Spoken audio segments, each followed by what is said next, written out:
From a neuroscience perspective, what is the most damaging thing that you think is happening to kids today? I think the lack of truly unstructured free play time that gives them a chance to be bored and to explore their curiosity and innovate. And we are in the danger of overscheduling and overstructuring their lives.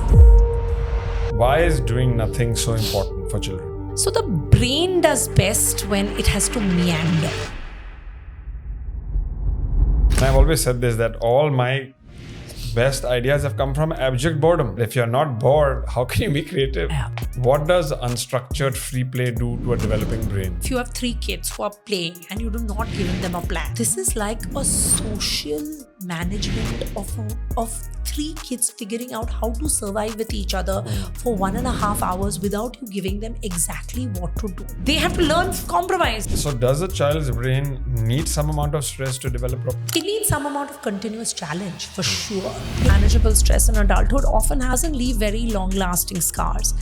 Whereas early stress has this disproportionate impact for the rest of life. What is the most damaging parenting routine that people still follow today? I think From a neuroscience perspective, what is the most damaging thing that you think is happening to kids today? I think the lack of truly unstructured free play time that gives them a chance to be bored and to explore their curiosity and innovate and just free time to play. I think we are in the danger of overscheduling and overstructuring and over programming their lives. And it's visibly obvious from generation to generation that what has shrunk is their free available time to just be. And then, on the other hand, we know that AI will do all the routine standard things. So what's humanity's role going forward? It is the curiosity and the imagination, the creativity. But the very thing that constrains creativity is being left with no opportunity to be creative because everything is structured from minute to minute. So I would say, given privilege and given the advantages of everything being taken care of, and when there has to be a way to structure that in almost as a structured requirement, Free like time. structure in free time, enough free time for your kids. What would you say is enough free time? I would say at least an hour, if not 2, if Every not day. 3. Yeah.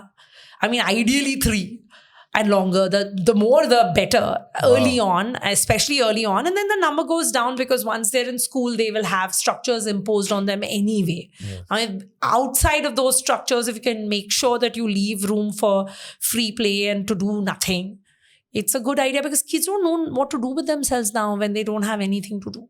Why is doing nothing so important for children? So the brain does best when it has to meander. Oh, Okay, it does really well when it randomly meanders and finds something interesting.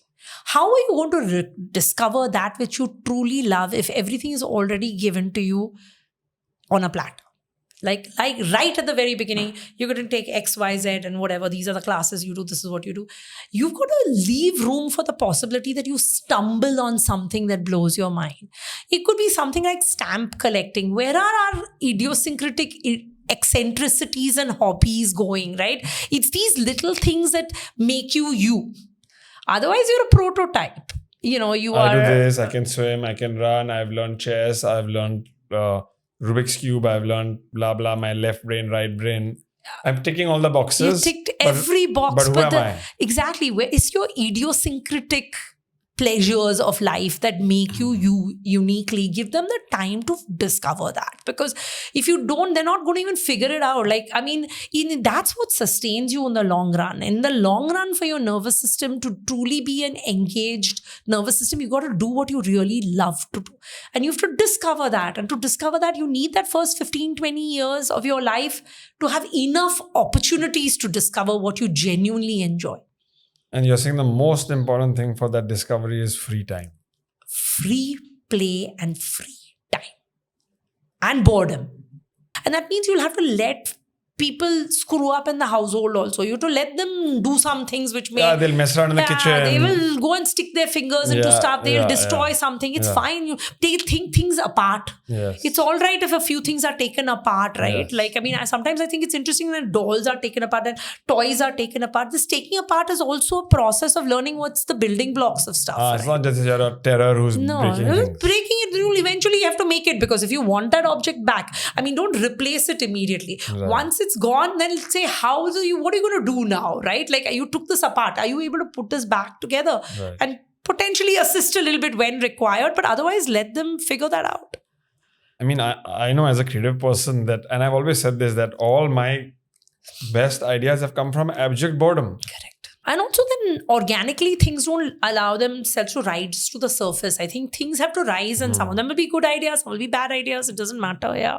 What does unstructured free play do to a developing brain? I mean, the only one thing I would say in the unstructured free play is like if you have 3 kids who are playing and you do not given them a plan, right? This is like a social management of 3 kids figuring out how to survive with each other for 1.5 hours without you giving them exactly what to do.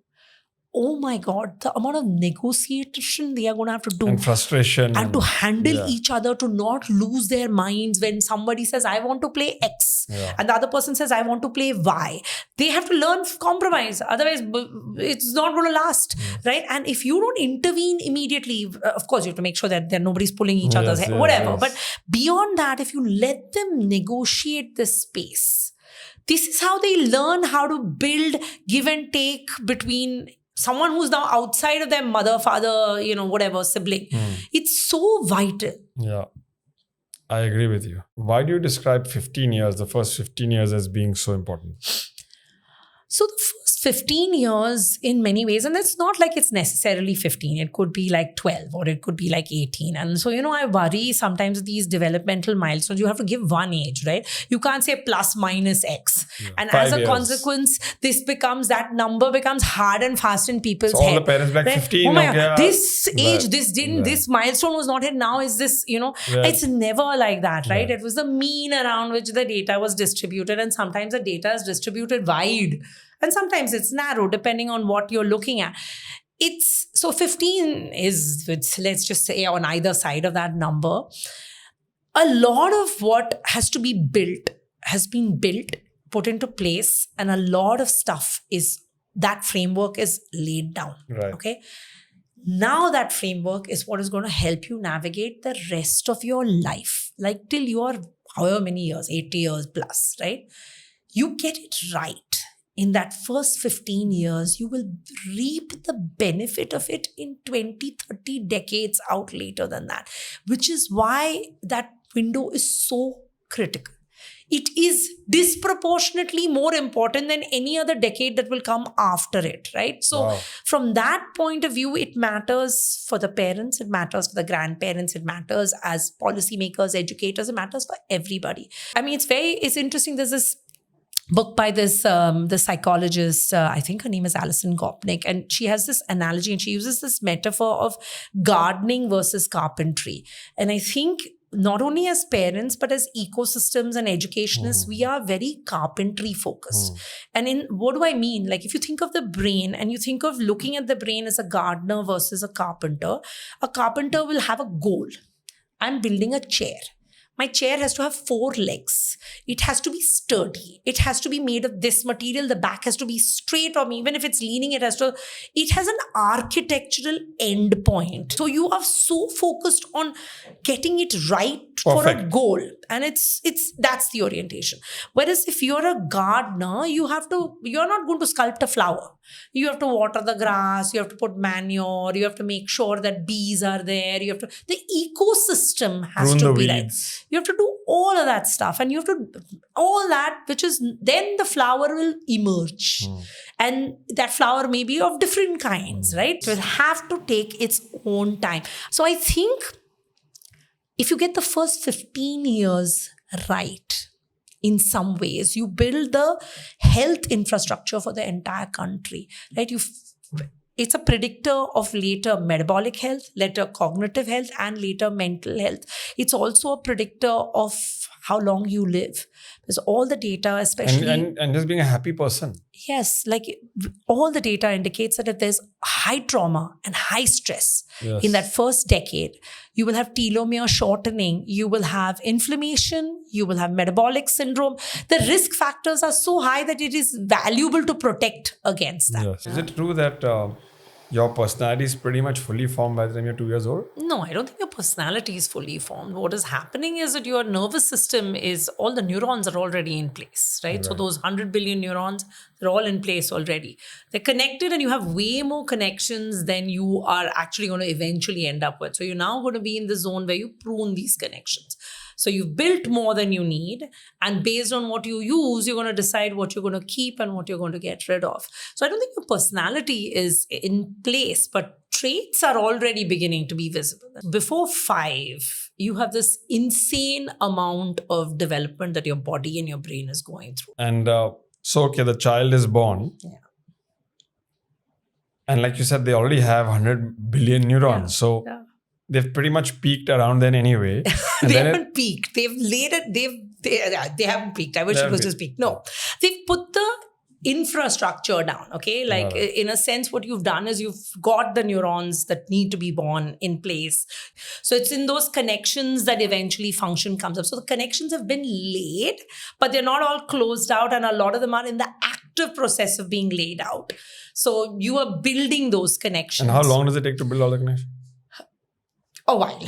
Like, So it depends on what circuit you talk about, but all the way out to 25 years. So your prefrontal cortex, which is one of the more later developing structures, is doing a lot of its pruning during adolescence and early, what we would consider early young adulthood, which is in the early 20s. You know, we are so sympathetic of a 2-year-old toddler who has a full-fledged meltdown, let's say, and falls apart in the grocery aisle or wherever, right? And you are like, okay, this poor baby. yeah, this kid has no clue what they're doing, and So you know, they will, cute. yeah, it's okay, it's all right. And everyone around is also broadly sympathetic, having suffered through this with their own kids. But if a 16-year-old has an emotional meltdown where they're not logical in any way and their emotional self-regulation hasn't kicked in, then we have not only as watching it, plus we are not utterly unaware of the fact that that nervous system is going through this weird second toddlerhood almost, right? Where you're breaking away from the family cocoon to decide and test ideas that you have inherited in a sense or have been passed down against the robustness of what you see around you, because Right. you're now beginning to explore the world. And that phase, you haven't yet learned full emotional self-regulation, and that is kind of critical to remember, that just because they look and speak like almost quasi young adults, it's not all in place yet, and it's still a process. So we're talking about a child. So child is born. How much of their brain is already determined, and how much is still waiting to be shaped? Okay, so in some core sense, a lot is determined, right? So you lay out the broad plan. And in many ways, think of it as a blueprint in which the broad stuff has been put together. But in the detail, you leave room for individual variation to emerge. And the genetic is controlled by the epigenetic, which allows those genes to express at different levels. So your brain, the genetic blueprint, is going to get educated by experience to decide how best to tweak and fine tune and, modulate. The best way to sort of, the big insights on this came from work in the visual nervous system, where actually a Nobel Prize winning work from Hubel and Wiesel. And what they did was they did these experiments where they occluded vision in one eye, especially in a young developing nervous system, despite the fact that the retina has actually been hooked up to the visual cortex. You do that, and then you keep it shut through the whole critical period, and you open the eye later, you're functionally blind. But the visual cortex has decided, I'm not wasting territory on this non-functional, irrelevant eye that is not actually receiving any signal. So that's the most dramatic example of taking a blueprint, which was laid out, and saying, this blueprint is now not functionally helping me. So I'm going to change my blueprint based on this experience. And from the brain's perspective, is childhood one continuous stage, or are the different stages like infancy, early childhood, adolescence, very different. They are very different. They're different not only in terms of what's actually happening within your brain, but also to the degree to which experience can dramatically influence the brain, right? So the most dramatic stuff is happening early. And that's obvious. In utero, in the first 3 years of life are when the big stuff happens, which is you are going to lay down, build the brain, pretty much like literally build The it from infrastructure. scratch. You are building it. In utero is equally important. A lot of that stuff is also happening while the fetus is actually developing in the uterus. And then between 3 and 6 or 7 is again another big early childhood window. And by then you may have laid down many things and your infrastructure is in place, but you're now going to do a lot of the detailing. And then sort of if you went to the next phase, which is from 9 to 18 and further, it's your interior decoration space. It's where you're going to bring individuality to all of this, because now your experience is emerging eventually as strong individual differences in the nervous system, and which is why no brain is identical to another. They're continuously using that hardware and tweaking it to make it most appropriate for the individual life you have lived, and no one's life is identical. I like what you said about genes providing the blueprint and experience educates that blueprint. So genes are really, like we said, the infrastructure. But what actually is happening in the brain when this is happening? We're born with our genetic makeup, but all these epigenetics are playing and working so much that we keep hearing of different things, from pollution to experiences that change our DNA. So what is happening? Okay, so I'm going to give you an example from a field that I work in, which is I work with rodents. I work with rats and mice. So rats, when they're also born fairly immature. The nervous system is still doing there's a fair bit of nurture in that early window that they're receiving. They're quite helpless. If you think about that early window, there's a period called the stress hyporesponsive period. In a sense, what your stress pathway, okay? And you have a stress pathway. All mammals have the stress pathway. It's in your hypothalamus, which activates your pituitary, which then activates your adrenal glands to eventually drive the production of the stress hormone cortisol, corticosterone in rats and mice. Very similar, okay? So this molecule... So cortisol is that important? Oh, it's absolutely vital. It's vital for your survival. It's vital for your stress responses. So it's a critically important hormone. It's what allows you to adapt eventually to stress as well, right? So this isn't yet fully being built in that early window of life. In fact, you are going to use your environment in that early window to decide how reactive you want to make this HPA axis, hypothalamo pituitary adrenal axis, right?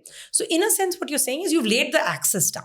You've just not decided where you want to make it sit on the responsivity scale. And you're going to use life to decide that in some sense, okay? So very elegant work that came from Michael Meaney at McGill and others showed this very nice work. What it showed was that if you had stress in early life, you program a hyperreactive, hyperactive HPA axis. It's now super quick to respond and it's super hard to shut off, because this pathway is critical that you switch it on. It's even more critical that you switch it off when you don't want it, right? So it's important to respond, but you need to be able to control it. And the control comes from different parts of the brain. One of the regions that controls it is the hippocampus. It provides this inhibitory control on the axis saying, okay, enough. Now we're going to shut you down. We don't want you to go haywire. It controls it, but it doesn't do a great job. So you'll have overreaction. Now you'll be anxious, depressed. You're going to end up with way more corticosterone or cortisol in your body for way longer than you should, because now you've got this hyper-reactive stress response pathway. And I don't know how to shut it off. So I am now bathing my body with excess amount of cortisol, which itself has good, bad, and ugly. Like, the range of what cortisol does, there's a window in which there's a lot of benefit of having quick cortisol responses, and then there is a window in which it starts becoming toxic to neurons. So this is a good example perhaps of how experience is directly deciding when am I going to set the level and threshold on this. Wow. I want to talk about neuroplasticity, a term that I think is a little bit misunderstood. What is neuroplasticity? Okay. So when you think of plastic, or if you think of Play-Doh, you think about things that can be changed. They're not hardwired or static, they're responsive and can be changed.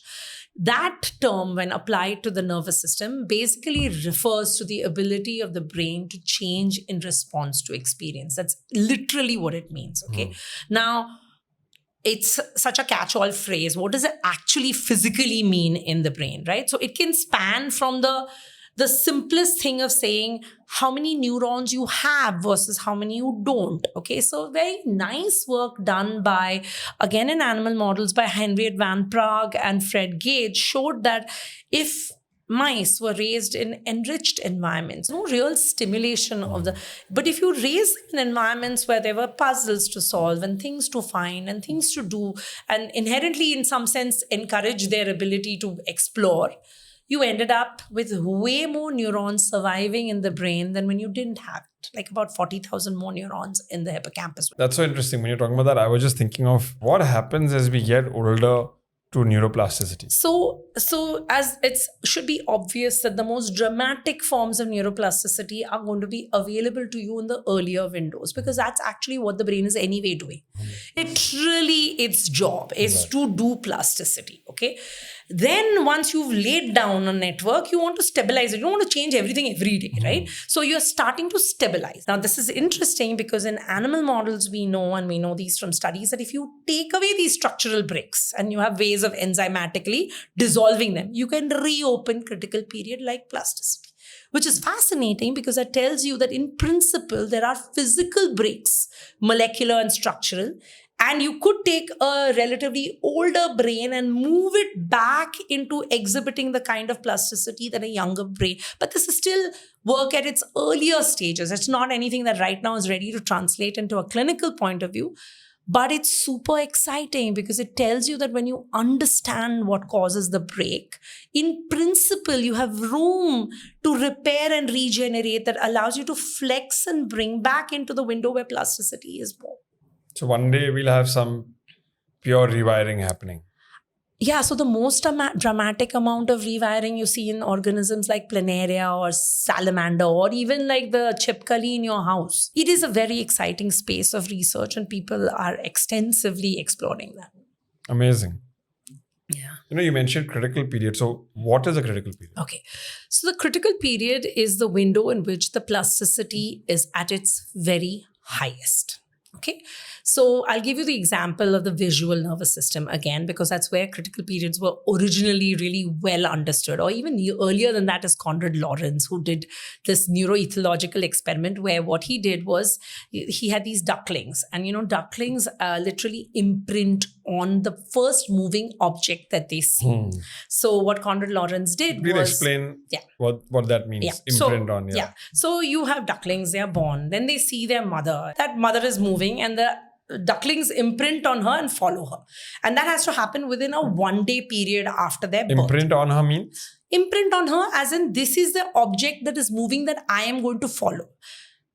Thankfully, it's the mother. But if it is not the mother, and it was Konrad Lorenz in this case, and he was the moving object that they saw in that early window, they imprinted on Konrad Lorenz. And so for their whole growing period, they would see him as their mother.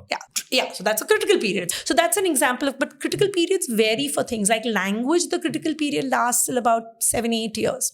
This is true if any parent who has moved because of their job knows this. Their kids are in a short period of time fluent in the language locally and they are struggling to get even a handhold on a halfway reasonable sentence. This is the most dramatic example of neuroplasticity. Why is like a 6-year-old child able to communicate with a bhaji wala locally in whatever language in 2-3 months time? You go to like so many people go to Japan, you go to some country and in 1 month the kids have learned so much and you're like sayonara. I'm struggling with a book or and this is because the cognitive, that flexibility and that plasticity is anyway in decline. Why not capitalize on it in the earlier window? And there's also a lot of advantage to that because in some sense language gives you access to experiences that you will never otherwise have. Like reading gives you access to experiences you never otherwise have. Very good thing for all parents that encourage your kids to learn some random language just for the heck of it. Yeah, and for the fun of it. What should parents understand about these critical periods without becoming overly anxious about damage? I think if you remember that as parents, we all will look for developmental milestones when you're doing all of that. Now, while doing that, you have to realize that you're not building a prototype, and there's no prototype here to achieve. And also, sometimes one trait moves faster than another. So, for example, you may have a kid who's got excellent hand motor coordination skills, but is not verbal yet.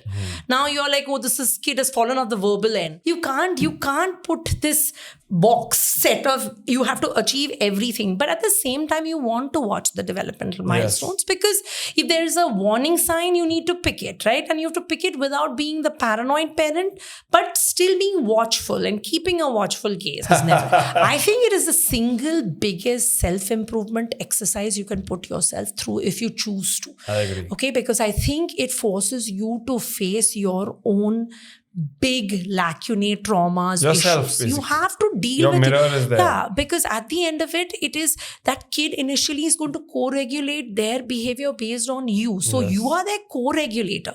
If you can't regulate, you can't look at the kid and say, why can't you regulate? So when you overreact and lose your head, and then your kid has a complete meltdown, then you can't say, I am allowed to because I'm an adult and have a meltdown, but you are not allowed to because you're a toddler. So they are using you to sort of feel their way around the world, and they're using you as their co-regulator to bring their own nervous system into a sense of calmness. So when a kid is having an absolute hissy fit, you've got to get yourself to the calmest state you can and ground your energy so they can latch onto that and use that to bring themselves down from this state of chaos that they find themselves in.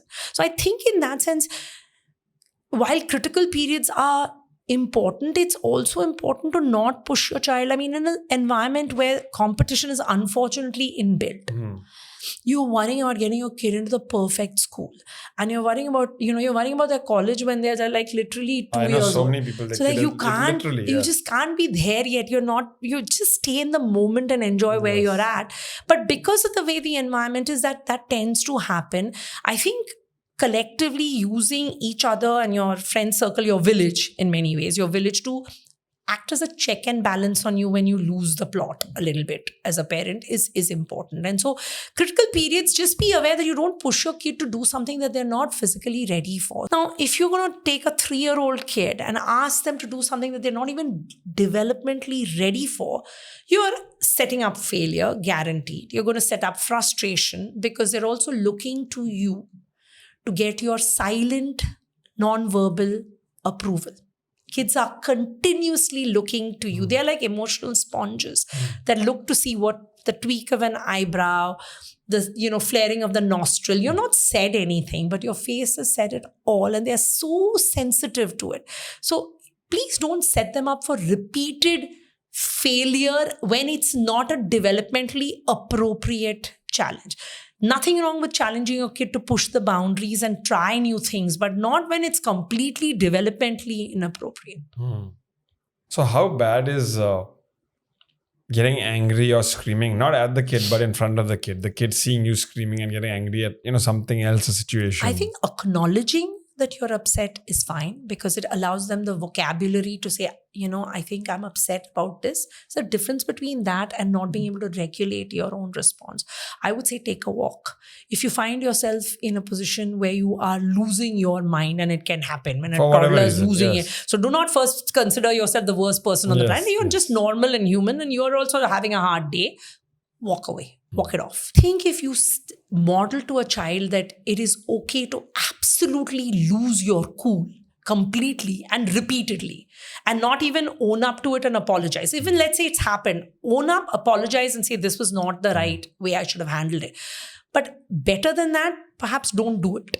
I mean, this is why I'm saying parenting is literally like the self reflection you have to do, because you carry and you hand out those things to the kid like a gift otherwise, a gift or a punishment in some way. So it is about, I think, losing your mind in terms of really getting terribly upset, inappropriate language, certainly physical, reactions are all indicators of your helplessness, that you can't, Helplessness. and you're responding because you feel helpless and are unable to control the situation.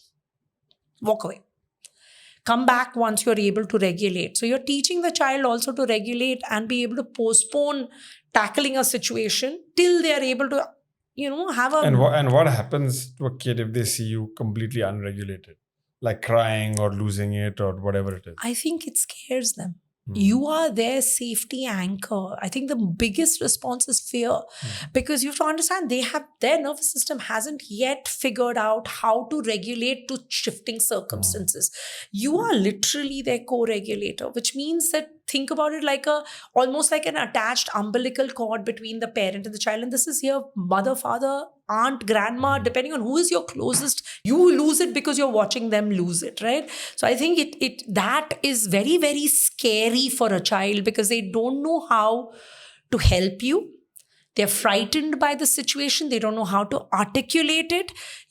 You've disrupted their safe space, and you've taken away their safety in that moment. So it is actually not something you have to really actively guard against. Wow. Let's talk about stress, because this all comes under stress, and you were saying there's good stress and bad stress. So what does stress actually do inside a developing brain?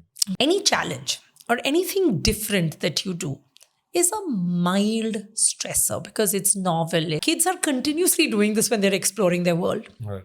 That's how they learn, right? So a little bit of that is absolutely fine. And that forms within what we call the positive category of stress, which is the novel, the unfamiliar, the Right. challenge, which you may not know exactly where it goes.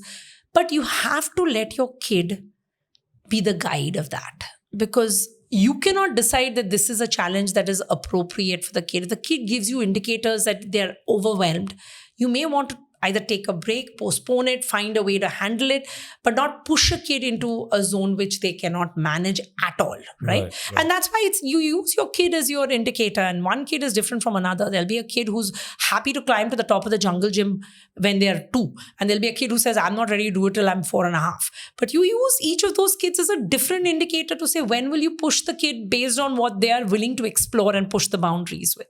That's positive stress. And then there's this window that's tolerable stress, which is, it's higher amount of stress, but you are still their safe space and they have some percept of control over the stress. So let's say it's a tough public speaking thing for them, but they're not paralyzed by it, but they're nervous. Right. They need to get on stage and they're going to sing and they can't remember what they learned. And just making it into something that's a relaxing thing you do at home with them multiple times, play with it, show them that failure is completely all right and that it's perfectly okay to fail in front of people. In fact, it's the step to the next. So to model that so that you don't expect perfection and do not make perfection the goal. Process is literally the goal, not the perfection. But you keep it tolerable and you play a disproportionately important role in letting it be tolerable.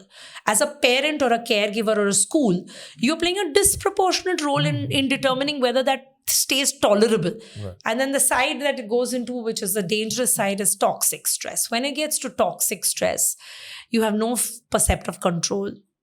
You feel utterly helpless and it makes you feel physically ill. You don't want to take any kid to that zone. And I mean, you don't want to take a kid to that zone because of what you are doing or what even schooling environments are doing or neighborhoods are doing or bullying is doing. That's the zone where you know you need to intervene to protect the child as best as you can. Because it's crossed into a zone which is toxic. They need a safe space where they can articulate this and bring this back into tolerable and ideally to positive. But that's going to vary from child to child. And so this is so individual. And that's where, there's no one size fits all. Everything You can't do this with a one size fits all. It's dangerous when you say, but this kid did X and then, because it's just, they're not the same nervous system to start with at all. Comparison is the killer. So does a child's brain need some amount of stress to develop properly? It needs some amount of continuous challenge for sure. You need to be able to try new things. If you are essentially going to cocoon the child to the point where they never do anything new, that's not a great idea either, right? But in a sense, it's how do you try the new while knowing fully well you have a safe landing spot? you know that if you fall flat on your face and fail at it utterly, you still have a safe space. Your safe space is that home, that nurturing environment, etc. So you're willing to try because you know that there isn't a cost to failing. It's okay. You fail, you land, you can't do it, you try again. And you try again. And it's the trial that gets rewarded rather than the outcome. And I think if you shift that emphasis to praising the trial, consistently praising the trial versus praising the result, you'll allow the kid to see that that's what's actually valuable, really, the try, rather than the goal, right? So it's hard to do because it's very easy to praise the outcome, right? Oh my God, you aced this, or you did that so well. But all the building blocks that went into it, that's the place the praise is really needed.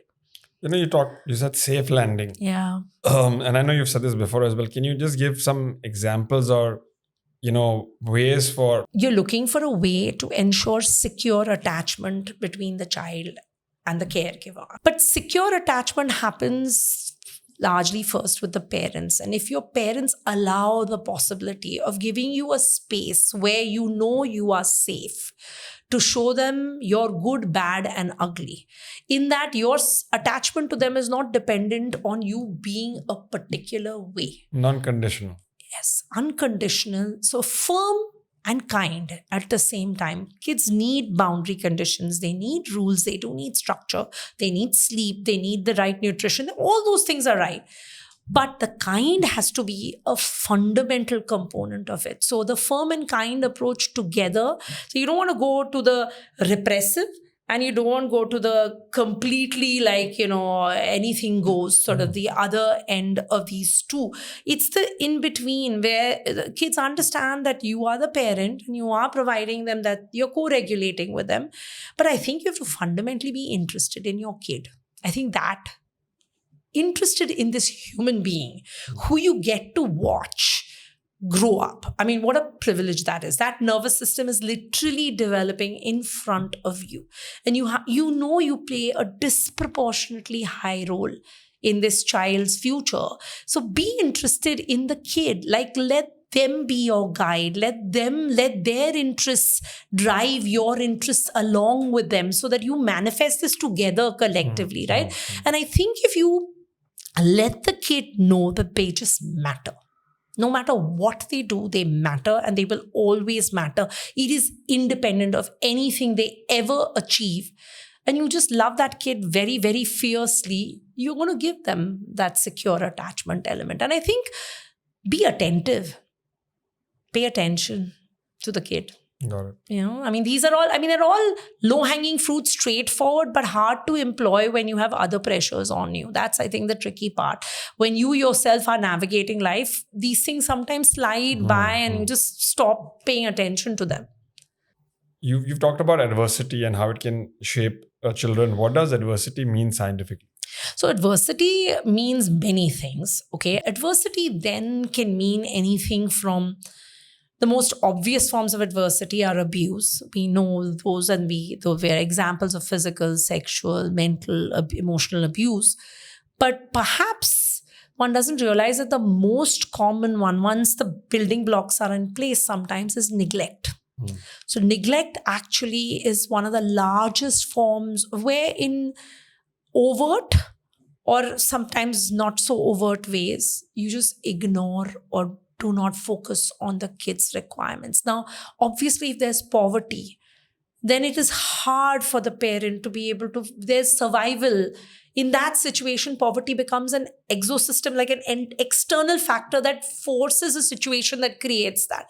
Doesn't always do it, because even in poor circumstances, you can still find very strong bonding. You can still find that. But it is hard when the external circumstances are difficult. So can a child have, materially privileged child still have a lot of adversity? Absolutely. I mean, you could have every obvious overt advantage and still not have a safe landing space. You may have neglect, you may have emotional or physical abuse, you may have situations in you which witness domestic violence, because that is not that, unfortunately, while poverty is a factor that can impact it, domestic abuse exists across all social strata. So kids witnessing that, it's absolutely a major source of adversity. Got it. Another side of parenting is harsh parenting. um, the World Cup just happened, and a lot of these footballers did face a lot of adversity when they were growing up, and they credit that to some level. Yeah. So how do you draw the line, and what does the science say about harsh parenting? Well, the science on harsh parenting is fairly obvious that you may you may adapt to harsh environments because you have been exposed to harshness early, but it'll come with a cost. None of this stuff happens without a cost. So yes, when you face adversity, sometimes it equips you to handle adversity.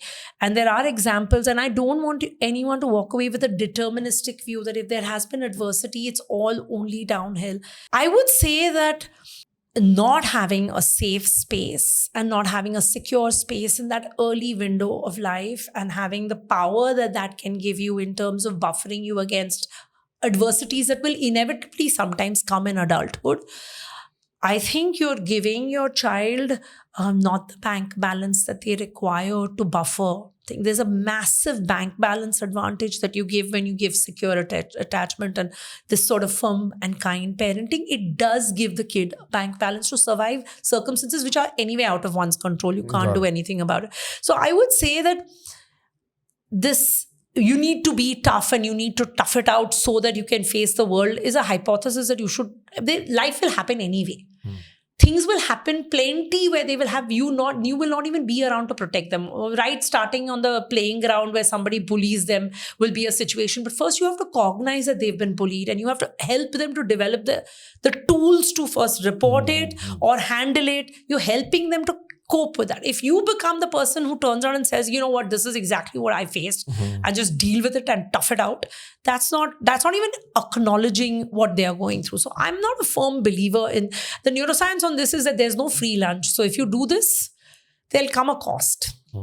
There is a cost. They may tough it out, but there is a cost. In Right. fact, all the data indicates that when that happens, sometimes early adversity gives you some advantages, adaptive advantages, but the maladaptive consequences just get delayed and show up later. Got They show up in multiple different ways. Can you explain, there was an experiment you spoke about in which two animals experienced the same stress, but one had the power to stop it, Yeah. and what that did? Yeah. So, those experiments are super elegant and they really highlight how our perceptive control over our environment changes the way we perceive a stress. So the way experiments were done at University of Colorado Boulder by Stephen Meyer.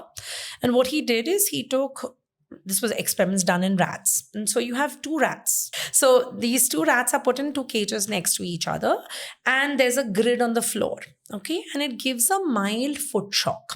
And the kind of shock is the kind of shock you get when if you're in cold weather and you open the handle of a car and you get a static shock. It's not a very nice shock, but it's nothing terrible. It's just unpleasant. So it's mildly unpleasant, a mild unpleasant shock. So this is there in the grid underneath their feet. So now what happens is in front of the cage, there are levers. Both animals have the levers. So now that one animal, when it turns the lever, can turn off the shock. So it has the ability to, and over time it plays around and initially figures out, there is an association between my turning and the shock going. So now then it figures it out, it learns and it quickly goes and shuts off the shock. It shuts it off for itself and the yoked partner. But that fellow has no coupling between the lever and his flooring. Right. So it can turn away, nothing is happening. But the number of shocks is absolutely identical because one animal is controlling the fate of both, right? One has perceptive control, the other has no perceptive control. Now, this is really interesting because these two animals have utterly different brain responses. The animal that has control almost gets immunized to a future shock. In fact, it becomes a model of something called learned helplessness, where you're like, no matter what I do, it's not going to have any impact. So this animal now doesn't even try. And associated with that are effects not just in the brain, but all over the body, including this animal showing the animal that is helpless, showing immune deficiencies and immune dysfunction, showing gut-related dysfunction. Everything manifests in this animal. The other animal had the same number of shocks, but has none of those effects. So this stress immunization element that we're talking about, control immunizes you. Your ability to believe that you have control over those circumstances is enough to immunize you against future stresses, which may not even be controllable. So then they did a really cute experiment. They said, if this is true, then in principle, when you don't have control, if I simply go and activate your medial prefrontal cortex, I should be able to give you the perceptive control. And sure enough, when they did those experiments, simply activating the medial prefrontal cortex was enough to give this animal all the benefits of stress immunization. The ability to believe you have control over your circumstances. The illusion of control, I call it. It's fine if it's an illusion, but the illusion is powerful enough that it helps your body and brain buffer against a lot of stuff. So, what can we do in our everyday life as parents? I think first acknowledge, like let's say the kid is having a hissy fit or is really angry about something, and then help them to see that it does not eat into everything. Yes, it may be a problem and it needs to be tackled, and that you will be able to tackle it and reinforce. I mean, bullying is an example where this happens all the time to kids, where they go to school and then there's somebody who bullies them. Helping them to develop the equipment that is needed to handle it is vital, and that comes from both parents as well as school teachers and school environments. Giving them the tools that they require. And when it gets into the toxic zone, so taking them away from it. It needs to be. You cannot say you keep trying and it's gone into the toxic zone, then you need to intervene. There is an intervention place and there's a removal from the stimulus. Yeah, absolutely. And there's a zone in which you say, I'm watching, but you got this. Yeah, I'm not going to step in because I believe you have the full capacity to manage it. But should you so need me, I'm right here. Even when you're playing a game, let's say in the beginning, the kid has a total collapse because they lost the game which you all are playing. You don't say, I'll just let my kid win every game. That's not the solution, because that's never going to happen. And it's okay. It's perfectly all right to lose a few games and win a few games. So acknowledging that they're upset, but then not shifting your strategy to just say, I'm going to make it so easy for you. But at the same time, helping them learn how to handle that not being able to control the outcome of a game, or not being able to, which is why the free play element where they are, I mean, you need opportunities where kids hit failures and surmount them. So, there's a fine line between pushing the child to do something uncomfortable to traumatizing them in a way. Yeah, it's a very fine line, and one you can sometimes easily flip on either side of. So what are questions that every parent should ask before they push them, so they know the boundary between pushing the child too much or too little? I think first to deduce whether there is genuine interest from the child in whatever it is, right? Like I think knowing the kid is vital, because you mean, so if they're not interested at all in it, then anyway it's a waste. I think you're just pushing them to do something they have zero interest or curiosity about. Like you can't take it's interesting that you say this. I had my daughter, I love swimming, and my mom put me into the pool when I was 2.5 years old. I just went straight in, and I loved being in the water. My kid had a not pleasant experience with a swimming coach early on, where I was convinced she was drowning because he pushed her a little beyond her comfort zone, and then she refused to get into the water. She would absolutely say, Mama, you pushed me too much, right? So she totally would say it. But she had another parent at that time who was able to say, stop it, like chill, like it's okay. I mean, nothing is going to drastically change if she doesn't swim today. Right. But my natural desire was to want her to do it. Eventually, the way she learned to swim was when her cousin actually they were both in the water, and he told her there's no way you can drown. Look at the number of people who are around here who will all jump in and save you. There is zero chance you're drowning. Right. So swim. Literally, this is what he said. He's 3 years older than her. Right. That was the flipping of the switch where she said, oh yeah, you're right, I can't drown. But she needed that to happen. She needed that to So that is an example of me not getting my act together. I'm already imagining what is a big deal. Yes. Not cognizing. And she must do it. It's good for her health, blah, blah. So, but it's a good example of not listening to your kid. I wasn't listening to the fact that there's a history of someone pushing her, her swallowing water and feeling uncomfortable and not acknowledging her fear, right? So bad parenting moment. Like I could have backed off on that. But I think you need to know whether your kid is genuinely interested in X or Y. If they're interested but nervous, scared about the outcome, then how do you create the opportunity in which to do it well, where all the conditions are such that even if they fail colossally, they're in such a safe space? So perhaps at home. So for example, if you have a kid who's nervous about public speaking on stage, give them every opportunity to bore you and the grandparents and the aunts and the uncles in spaces where if they flub the whole thing, it doesn't make any difference. Because to go up on a stage in school is much more of a harder ask than to do it in your kitchen or in your dining table.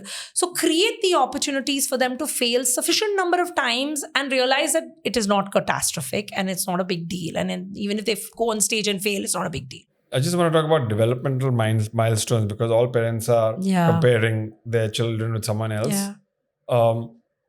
Just can you help us understand how we should look at these milestones and not trip out about comparisons? Right. So when you've come up with a milestone, you've usually looked at data across a large number of individuals. Bottom line, think about it as not this mean is only the middle representative number. There will be a big fraction of kids who are on one side and on the other side. So when you say mean, you mean average. The average is average. It's just an average number. It's an average number that gives you a sense about your kid will mota moti on either side of this window achieve X milestone. Now, depending on the range can sometimes for some things be very wide. So if you have a kid who's, crawling, but not verbal, then you're watching the motor development may be faster and the verbal development may be a little slower, but will still within the range. When it starts going outside of those ranges and multiple deviations away from the mean, that's when developmental psychologists, etc., start to pay attention and see whether there's a developmental delay. So do you feel that as a neuroscientist, of course, that you just shouldn't compare at all? I think when you compare with and tell the child that you're comparing, there is a fundamental problem. But if you're comparing to this one does his homework very well. Yeah. This one packs their bag. Why aren't you packing your bag properly? Well, there's a difference between that and saying, hey, this one has is really good at packing. Maybe there's something we all can learn. We all can learn from this approach that this kid uses, rather than to saying that's a goal that I want you to achieve. There's nothing wrong with saying I admire this quality and I'd love to acquire some aspect of it. Right. The big difference between that and saying, look, this is so good and you're so terrible. So the risk is how one phrases the comparison more than anything else. Right. What can happen if a child is labeled as gifted too early, or feel like they are being left behind? Right. I think labels come with the danger that they are always this fixed outcome kind of thing, which self-fulfilling in a way. Yeah, almost self-fulfilling, and also a pressure, because if you're this gifted and then for some example, let's say you're really talented as a musician, but you don't love music. You could be really good at something, but may not love it. And then what? You're stuck with having to take on that role because that is literally what has been imposed on you. So I think you have to leave the possibility that. So I worry about those labels, both sides, because they come with this. I mean, people have debated about what are the best words to use. And I mean, it also takes away the enjoyment of the process sometimes, because it's so goal-oriented towards achieving some X. One of the things I like about the school that our kids both go to is the possibility that you could play sports even if you sucked at it. I love the idea that you don't have to achieve X to do X. You should be able to, if you're a kid who loves football, you should be able to play football, whether you're good at it or bad at it. Eventually, the systems will weed you out, but you shouldn't be deprived of the opportunity of playing at it, whether you're good at it or bad at it. So this is, I think, vital. Do you think it's important for a child to be really good at something, so that's their identity, or it makes them feel more, self-confident or something? I think sometimes it can in school environments, and I think it's a slippery slope and a dangerous space to get labeled as X or Y, good at particularly one versus the other, because it becomes, if that shifts and God was to shift and it gets too tied up with your sense of who you are, it's a little bit of a slippery slope. But I can see why kids seek it for a certain acceptance in their peer circles and peer environments. And so it's one that you have to guard against as parents. It doesn't become something that then becomes a burden on them down the road. Can schools sometimes demand a skill before a child's brain and body are developmentally ready for it? I think so. I think there are plenty of examples where we've had, we've had both examples of where not using the advantage of the critical period and then pushing kids to do stuff which they may not yet be ready for. For example, mathematical ability, etc. A lot of people struggle with math because they have a fear of that. Either it becomes like this bugbear in their head, and you're being pushed to memorize rather than enjoy the beauty of enjoying the process of what mathematical insight can give you. And so very early failures can end up making you feel like you're just not good enough and you'll never cut it. And then you give up because very early on, and you're pushed into that situation so early that before you even had the chance to cognitively determine whether you enjoy what math can allow you to see or the beauty of math, you've been taken out of it before. So I hate multiplication. You just weed it out, so you weed it out by things that should not be used. That is the weeding out process. I mean, I think the best weeding out is interest. If you are not interested in something and you give up on it eventually down the road, it's fine. But to be weeded out because of these performance indicators that, the system is setting up as you need to meet baseline performance to be included or not included, that is a little bit, I worry about that. And schools tend to do that partly because they run the risk of having large numbers and being outcome driven, where outcomes get measured and evaluated. And so this becomes difficult because what is the outcome to measure? Outcomes get measured by academic performance. So you need quantitative. Yeah, exactly. This desire to have a number, is a slippery slope. Talking about schools, you have strong views on school timings, which relates to the sleeping.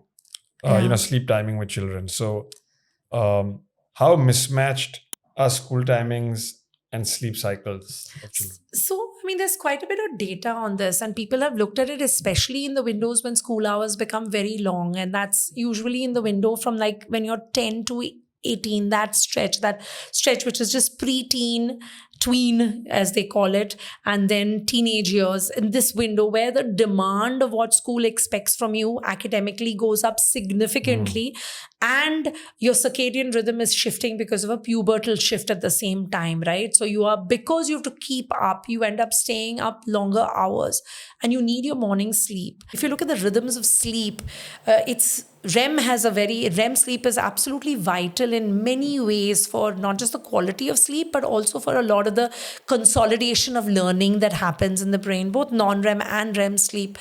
And if you don't have enough REM bouts through the night, you just don't give yourself the opportunity to consolidate most effectively that which you learned in the last 24 hours or so. So sleep is a direct regulator of what you cognitively learn and, which is why if you have sleepless nights over a period of time, what you've recently learned is just going to go because it's not going to stay fresh and it's not going to get consolidated. So if you expect kids to show up, like if they have to get up at 6:30 and be in school by 7:38, and given cities, urban environments, commutes are long, etc., that timing is a little too early and it messes up that last wave of REM sleep sometimes because you're sleeping later. So your REM bouts are a little bit shifted. So there's evidence on this, and a lot of neuroscientists across the world have actually raised this point, saying that it might be better to kind of stagger it. So it's not so much about sleeping late as it's about getting up early. It's getting up so early because you have a schedule to get out of the door. That little additional sleep in the morning. What time should kids get up according to neuroscientists? There's no what time because you'll have night larks and you'll have like whatever nightingales versus the things that morning larks. You'll have people who have clear differences in that, but a good quality sleep requires you to have had enough time to have both the deep sleep as well as those REM bouts. So it's the quality of sleep then per se, just exactly what time you get up. And unfortunately, when you have a hard and fast, you have to show up, then it becomes a little difficult to ensure that quality of sleep is at the same time incorporated. It's just shifting it sometimes by an hour buys kids that time. So 6 is early. 6 is early. If you could change 3 things about how Indian schools organize a child's day, what would you change? I would keep the class duration to only 30 minutes and a very hard and fast, only 30 minutes, not the same subject for 1.5 to 2 hours or very long classes. I would pencil in a clear 15-minute break between classes to allow much more effective consolidation. And I would factor in 2 big exercise related bouts, one in the morning session and one in the afternoon session. Maybe the morning session far more sporty and out in nature, and in the afternoon session potentially one which could be an indoor, because you might be baking in the sun outside in India. But I would factor that in as a critical component of scheduling and just make it hard and fast. Kids find it hard to retain attention span beyond a certain duration. So if you make the classes interminably long, you've lost the plot. The other thing I would do is, especially in the first 10 years, is capitalize on multisensorial learning, so that you're not just learning orally and visually, but also learning using your hands. I think it's important to be open to those sorts of ways of communicating. Right. If you could change 3 things on how Indian homes organize a child's day, what would you change? So the first thing I'd do is obviously leave room for being bored or create enough opportunities for being bored in nature. Like literally find a way to make sure that you are outside and not structured. 2, I would play with the kids, like actually play with no goals right from carom to Uno to cards to whatever, just play. Like make sure that play is a key component of time spent.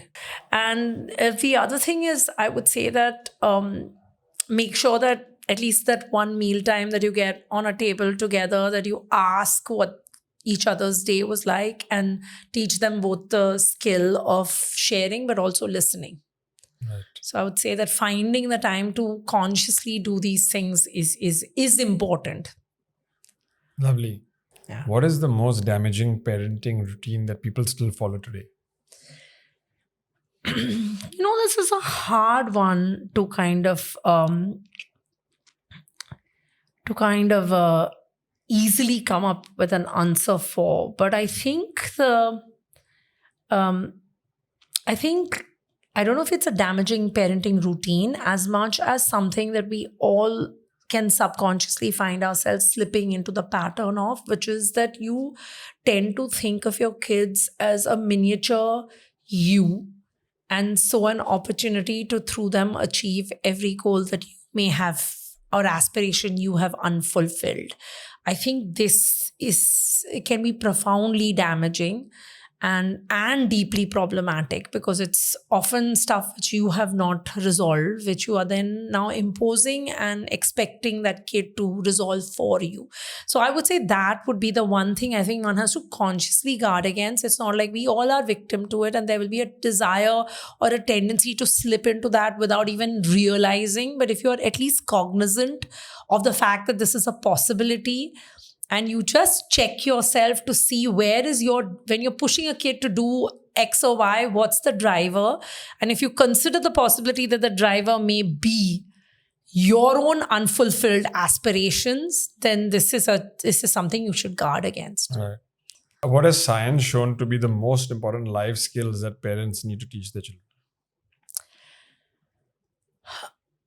I think,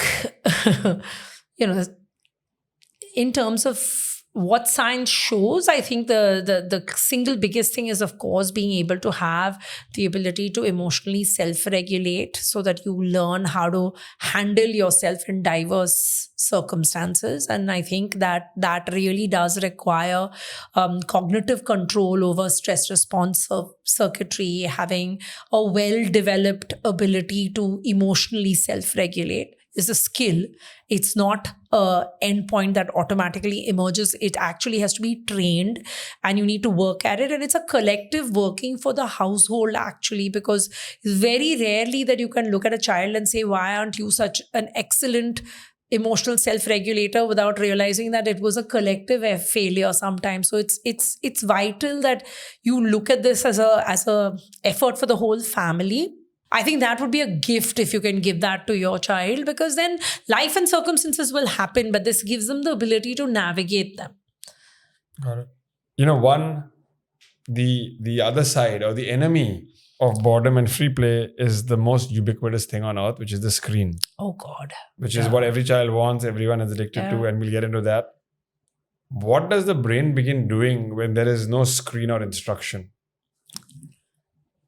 So the thing with the screen is that it does give you a bit of a dopamine hit, right? In some ways, because very often to get you addicted to the screen, there's a reward-based process, and that habit starts setting a threshold of the amount of dopamine you require to be stimulated. And when you go to boredom, there is nothing to stimulate you. You're going to have to manufacture your own stimulation, which means it's never going to be at that level to start with. It's going to be up and down. Something may work, something may not work. That possibility of being bored in nature may be like the single best thing you could ever do for a kid. Let them be bored in nature, right? I think because then your range of how you're responding to something new is so different from the threshold that the screen sets. Today another big problem is overstimulation. So are children losing the ability to pay attention, or are we just repeatedly training their brains to switch between different forms of stimulation? Okay, so let's start with attention. Yes. What is attention? What does it actually mean for the brain? So right now in this room, there are tons of sensory signals that my brain is receiving. There's some light here, there's one light back there, there's noise, there's a hum of the whatever. And yet I'm attending to what you are asking me, right? So I have signal which I'm allowing to rise above noise. Signal to noise ratio. Right. So essentially, attention is when your brain can allow you to hone in on specific signals over and above background sensory noise. Right? And the pathways that do it, one of the big pathways that does it is norepinephrine. It's a major regulator of the ability to allow signal to be separated from noise. And so that's what attention is for your nervous system. We are also teaching them not to have the ability to hold in a long format, which is, I would say, the longest format is reading, because it requires you to sit with it. It requires you to engage your brain to ideate and take the material you're taking and visualize and bring in a huge element of your brain to complete the story, right? Like, let's say if reading a book versus watching a movie about the book versus watching a synopsis of the movie about the book, versus watching a 15-second reel about it. There are each of these things at each of these stages, you can get a synopsis of the primary point that people were trying to make. But the information loss at each stage and how much your brain had to work to engage with that matter is large. And so I think, unfortunately, because the formats are moving to shorter and shorter meme-worthy moments, you're teaching an entire generation to not be able to sit with the discomfort of long format. And I think that is where true knowledge and true boundaries get pushed. So you're not teaching children discomfort of sitting with not knowing. I think that is vital. I think, that's when you push boundaries of knowledge and you push boundaries of discomfort of not knowing, right? Yeah. What happens in a child's brain when they read versus all the other forms of stimulation? So I think the thing with reading is because there's an element of abstraction by definition, because there's no visual, is only the written or word, or it could even be the spoken word. Some people prefer the spoken word. It could be an audiobook, for example. But the reading has its own value add. It requires you to create that universe from your brain. You might learn about things you never expected. So it's literally a window to exploration. Talking about screens again, as parents, we often tell ourselves that educational content is different, but if they're watching a cartoon, it's different. How does the brain perceive the screen? The screen is the screen. Of course, what is on the screen in front of you does matter to a certain degree. So if you're going to have screen time, then yes, please curate what is on the screen. Yeah. But overall, the debate is choice between screen time and other play time. I think in that debate, make sure that there is a limit on screen time for sure. But there's nothing wrong with watching a cartoon. A Tom and Jerry might give you a lot of joy, and that's perfectly all right. So you don't have to, if they're going to be on that screen for like a half an hour, let them watch whatever they want to watch as long as it is broadly kosher. You don't have to now regulate that as well. I would say that limiting screen time is definitely well worth doing. What is happening in a child's brain when they're watching something and you're saying it's mind numbing? What does that mean? What is happening in the mind? It's almost like an opium addiction for the nervous system, which is a visual opium addiction for the nervous system. You're literally just consuming information with no requirement from you to participate in it. And that lack of participatory component takes your brain into kind of, a lot of times you could turn on and say, what did you watch and what did it leave you with, right? Like, did it leave you with something that you walked away with, which was, even if you binge watch a show, which is sometimes requires, as an adult, you binge watch a show. Right. And then after that, you say, did I walk away with anything really fundamentally relevant as an insight or anything? You can say you just watched it and it was just information, then it just slid away. So you can end up spending hours on these objects with nothing in terms of nothing value gain and not even great relaxation and leisure. So it's serving almost no purpose. It isn't serving really a purpose of leisure, and it's not serving a purpose of encouraging curiosity, etc. But given the worlds we live in, you're not going to go to zero screen time. That's not going to happen. So when that is not the case, just modulate the amount of time and modulate what they watch. A lot of kids today are addicted to screens, to sugar, to various things. How does the child's brain behave when it's an addict? Right. So essentially, the pathway that gets... So our brain has a circuit that is required for us to feel motivation and pleasure. Now, the motivation for hunger requires you to utilize the circuit. So all basic motivations require the circuit, right? And it also is associated with your being able to recognize reward, recognize punishment, being able to be... That's your reward circuitry. In fact, it's called the reward circuitry. When you consume substances that produce a high amount of dopamine, either sugar or... Screen addiction also is a thing, but drugs of abuse totally hijack that system, and the amount of dopamine that they generate is sort of significantly higher than the level of dopamine that natural rewards like food, thirst, etc. produce. So the level of dopamine gets totally shifted into a different... For sugar and even like sugar, a stimulated game. So it'll be higher, but the cocaine, heroin, etc. off the chart. Got it. And once you have that, and then that reinforces you're seeking the same thing again. So you now reinforce it and you seek that same thing again. And then when it reinforces sufficiently, it becomes a habit. That's how you build habits. And so now you're going to find it hard to turn away from that brownie or turn away from the hit that the sugar is giving you, or the hit that the screen is giving you, or the hit that a drug is giving you. And because you get dependent on that level, what gives you a little lower level is not sufficient to motivate you. So it's hard now to move away from that to something that is giving you a lower level. So the problem with drugs of abuse or gambling addiction or all that, they set the threshold so high that what is normal pleasures seek to be relevant on that scale. And sugar moves in that direction, doesn't get absolutely to that level, but definitely moves in that direction. And so that's why you can have that post-sugar crash as well. So with all of these things, in a sense, that circuit is so prone to being hijacked. You have to be cautious about it because it is easily... The whole life you have to be cautious. You have to be really cautious. And how easy is it for a kid to get addicted to a higher dopamine threshold with sugar, video games, etc.? Easily, and stress cross-sensitizes with these. So if you're under high degree of stress, your predisposition to wanting the higher hit because you have a failure to experience pleasure with like milder stimuli becomes more. So stress is again another factor that can, especially severe stress is a risk factor for addiction. In fact, severe early adversity, one of the risk factors is substance abuse and addiction. So there's no question that what you do in that window can shift the way. So kids are as prone to it as the adult nervous system is, and yet they haven't developed the checks and balances that come which tell you to be able to control your impulses yet.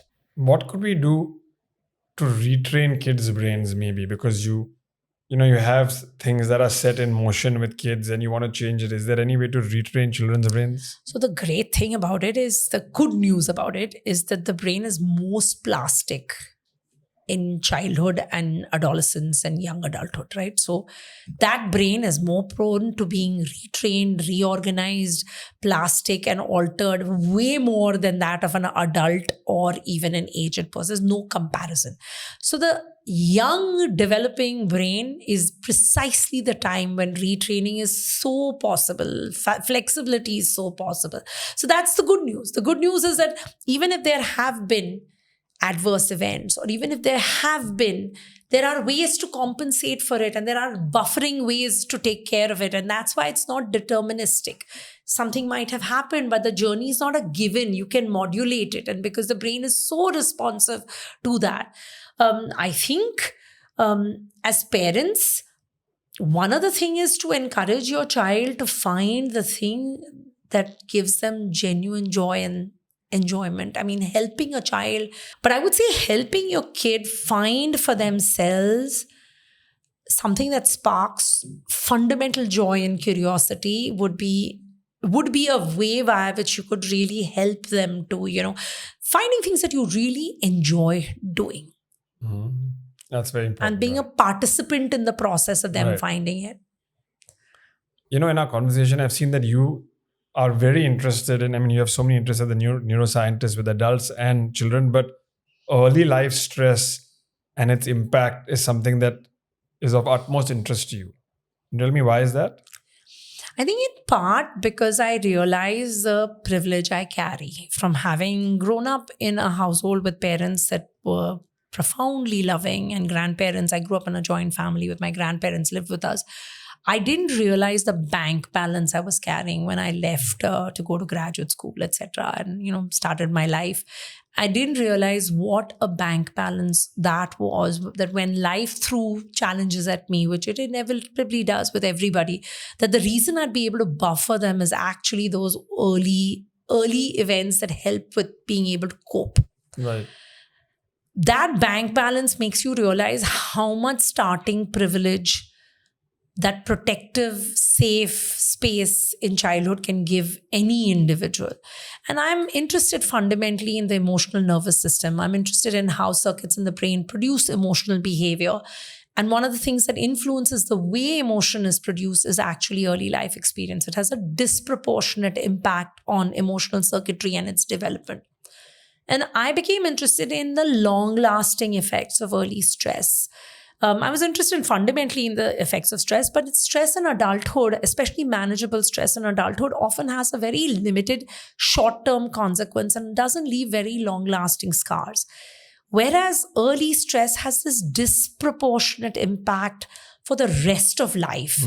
And so one of the studies that we were carrying on, very talented postdoc in my lab, Pratik Chaudhary, who carried out this work, he was interested in asking, okay, if animals go through early stress, how does it emerge in their life across the entire lifespan?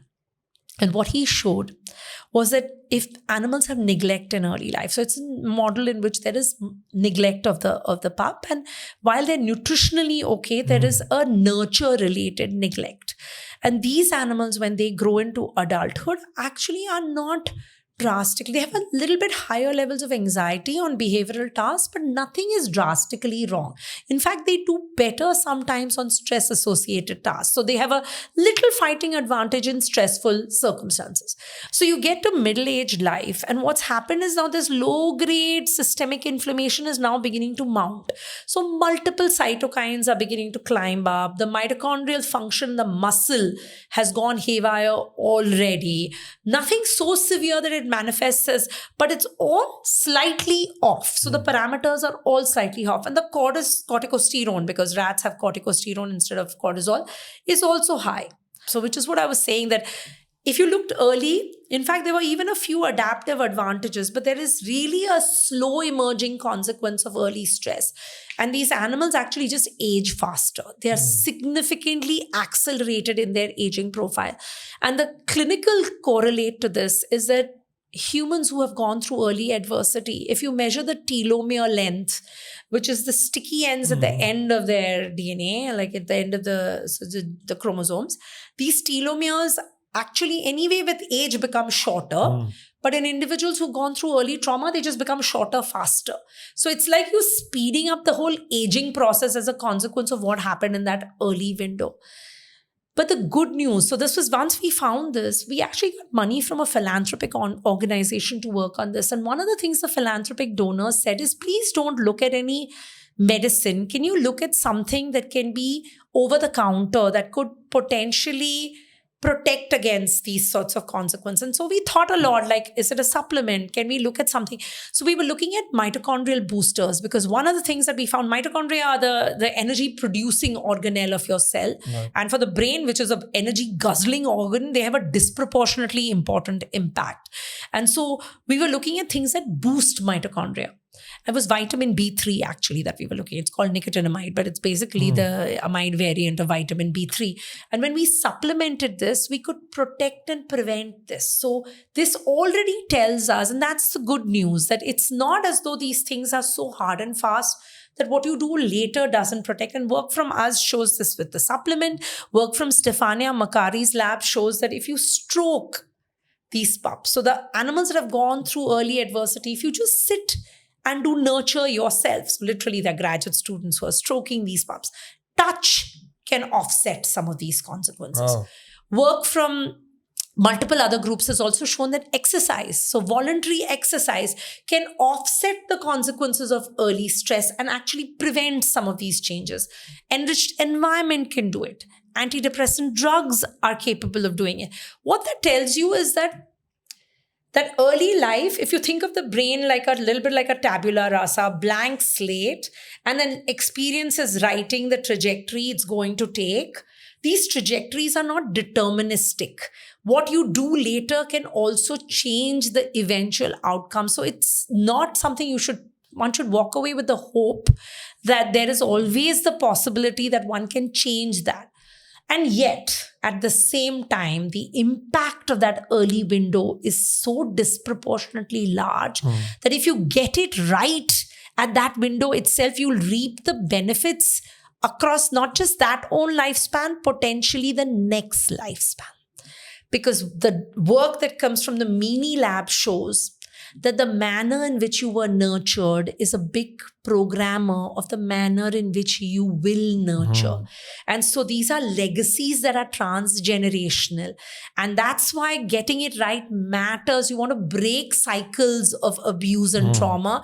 And if you can do that, then you help not just that generation, but the generations after. For sure. So from a perspective of what the science is telling us, it tells us that window of early 15 years has a disproportionately large factor or determinant of the nature and quality of health across the lifespan, right from cardiometabolic to brain to mental health, etc. So we should invest. We should invest in that time, because we'll reap it's like the best sip you can ever have, right? Like you should do it in that window, because you'll really reap the benefits across the whole lifespan. Got it. You won the Infosys Prize in Life Sciences 2022. Can you tell me about that? Yeah. So we serendipitously made a very interesting discovery. As so many discoveries It is just purely like fluke. We never went in thinking we were going to discover this at all, which is what is so much fun, right? So what we found is that serotonin, the neurotransmitter serotonin, which everyone likes to refer to as a happy neurotransmitter, that it's a direct regulator of mitochondria in the brain. Okay. Now, why is this? Was not known that it has the capability of directly influencing the number and the quality and efficiency at which mitochondria work. So think about it like this. Let's think about this as a city of Mumbai. Now, a city like Mumbai, especially in the heat, requires all its power stations to be working on steroids. Otherwise, there are going to be energy failures and you're going to have electrical shutdowns, right? The only way you can get this to work better is one of two things. Either you have more power stations so that you can generate more electricity for Mumbai, or you increase the efficiency of the power stations you have, right? So now if I convert the analogy of Mumbai into the brain, what serotonin is doing is first it's making more power stations. And simultaneously, it's improving the efficiency of the power stations that you have by actually tweaking mitochondrial function and increasing the number of mitochondria, both. We figured out the pathway through which it does it, etc.